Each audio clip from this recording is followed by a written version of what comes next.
Hey, this is Desmond here. So recently I ran a 2-day event called Consulting Mastery Live, part of my Consulting Mastery program's bonus. It was insane. There was 30 people in the class, but one person asked a very important question. So basically, the question was so good in a way that I was able to give a really good answer, and because that answer is also quite decent, a lot of people were talking about it even outside the class, and people were just like buzzing me, hey, that's when I hear about this strategy, and can you talk more about it? Can you describe more how I would do this? So I thought, you know what, I'm gonna make a video, so in case any of my students are watching this. By the way, if you're my student, comment below and let me know. If you're watching this, if you think it's good, give me a like as well, subscribe to the channel. So I call this I don't really have a name for it, so I come up with names of strategies right on the spot. But since this case study is about a private jewelry store, I will say that it's a personal jeweler. They were selling, main of their product is they're selling ring, and this ring is usually for engagement purposes. Okay, so if you want to get married, you're gonna buy a diamond ring, so they settle that for you, and they are a store that design the ring for you and make the ring beautiful for you and everything, all that kind of good stuff. But one of the most important thing about this is that a lot of people were asking me, Desmond, great, now how do we help a private ring maker to compete using social media, to be able to get more sales using social media? And of course, it is a very tough answer if you just say, hey, we're cheaper, because they're not cheaper, they are pretty much the same price with anyone else. It's a very competitive industry, so a lot of people just don't have any idea about how they can help a ring maker compete in today's world. Now, before I explain to you how we're gonna compete, you have to understand 3 things before we get started. First thing first, you have to understand sector. Okay, second, you have to understand add value. So these are all things I teach inside Platinum Mastery Program, which is my signature program. Another thing is add price.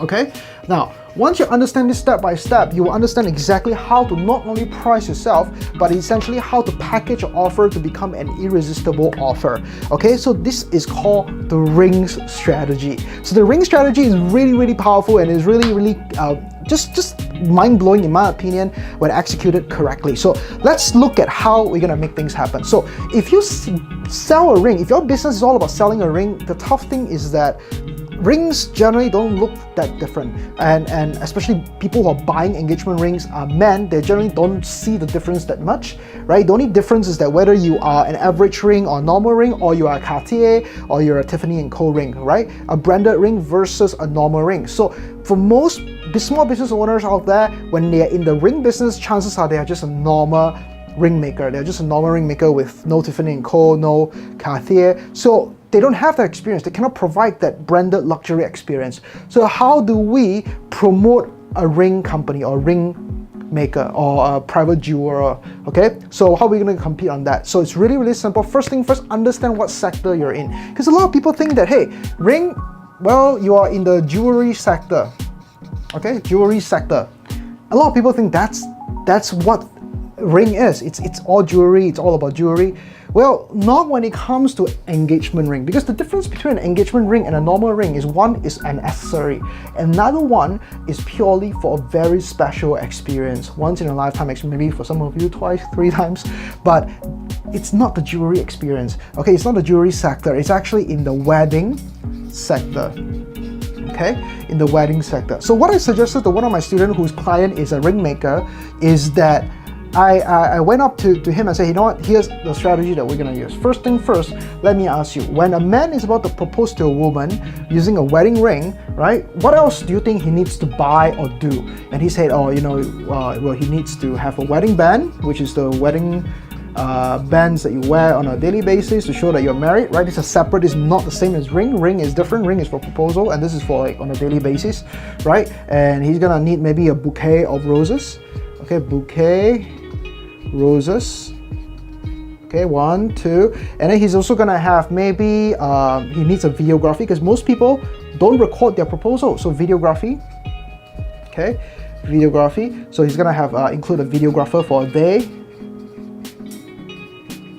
Okay, and then he's also gonna have an event management to ensure that maybe they can book up the entire bar, entire restaurant, or something like that for that special occasion for the proposal, right? So, and the problem here is that this ring is right now, let's say, being sold for $1,000. Okay, to make math simple, I believe it's a little bit more, maybe 2,000 or 3,000. Right? Let's say that it's $1,000. And the problem is that when you're selling that ring at $1,000 and your competitors are selling it at $1,000, it is a very difficult experience to sell. It's a very tough market to sell it at. So what you want to do is you actually want to add price, which means you want to be increasing your price. So how does this work? How do we make this work? Well, think about it. So right now he's selling at $1,000. Okay, by adding this value, making men's life easier, for them to make a decision whether to buy this ring or not, it makes it so much easier. What the ring maker could do is actually increase the price from 1,000 all the way to, let's say, 2,500.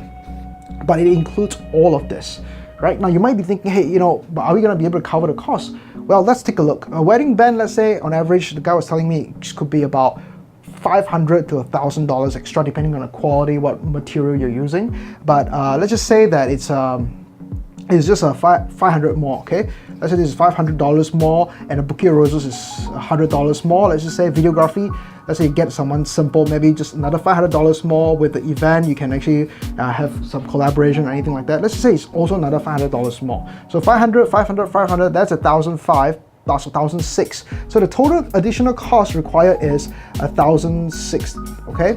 1,006. Now remember this, the ring is selling at 1,000, 1,006. So in total, you're gonna be the cost, okay, is about 2.6 thousand. This is the cost so far, okay. However, if you're selling that ring at, let's say, 2.5, okay, yes, you do lose $100 on this. You do lose $100 on this deal, but here's the thing, you're gonna make it up based on quantity of sales. Why? Because most people, when they see that you have a package like this done for you completely, they're gonna be more excited to buy from you compared to your competitor. You need to ask yourself this, would you rather sell it at 2.5K inclusive of all of this, by the way, which all of this you can negotiate to go even cheaper in terms of costing, right? I'm just like throwing numbers because I'm not in this industry, but what I'm telling you is that by making this decision, you are able to increase your sales in terms of quantity, and you ended up making more money, even though it costs you a little bit more. But remember, this is just a sales, it's not even the cost, right? So the point is to explain to you properly in how you can implement this. If you have a product that is competing on a price level, which means you are going through a pricing war right now, you need to ask yourself this. Number one, why do people buy the product? In this case, people buy the product because they want to use it for engagement, okay, engagement. And once you understand that, you need to ask yourself, since they're buying it for engagement, engagement falls under what sector? What sector is engagement falling into? Wedding, for example, okay, wedding. And then because of this, now you're back to this package, you create value, you add more value, hence the entire package looks even more irresistible, and now you can charge higher. In fact, honestly speaking, you could even charge 3,000 here and people will still buy. I think if you charge 4 grand, people will still buy. The point is, you need to learn how to package products together. I'll give you a very, very good example. This is what I'm wearing here is a Rolex, okay? Rolex is very, very good at this. A lot of people think that Rolex is in the watch industry or the sector. No. Are they in the jewelry sector? No, but they're sort of in the investment sector, especially with the sports watch. So if you know anything about Rolex, you know that their watches, they hold value, and they do, it's kind of like buying a gold bar basically, right? And in fact, but it's even more liquid sometimes. But what I'm telling you is that they're really in half investment, half jewelry industry, because a lot of people, they justify the purchase of a Rolex because, if anything happened, I could resell it at any time. That's the justification, right? And Rolex is very good at this, and that's why what they're doing right now is that they're controlling the supply. If you go into a Rolex store and say, hey, I would like to buy a stainless steel sports watch, they're gonna laugh at you and say, are you crazy? So my point is that you have to understand first what sector you're in, because if you're in the wrong sector, you don't understand how to sell it, right? For example, engagement ring is in the wedding sector. It's not in the jewelry sector. Once you identify that, ask yourself, what are the values that is low cost, maybe high margin, that you can add on, okay? They'll allow you to create more value out of the ring as a package. Don't sell the ring, sell the package, sell the convenience, sell the hassle-free, and then take your price to the next level, upgrade your price. That way you can serve premium, focus on the right customers, focus on the right clients, and take your business to the next level. Hey, thank you so much for watching that video. If you like more videos like this, watch some of our previous videos here, and make sure you subscribe and turn on notification to our channel, because I don't want you to miss out any of our upcoming videos. They're gonna be better and better and better. See you in the next video.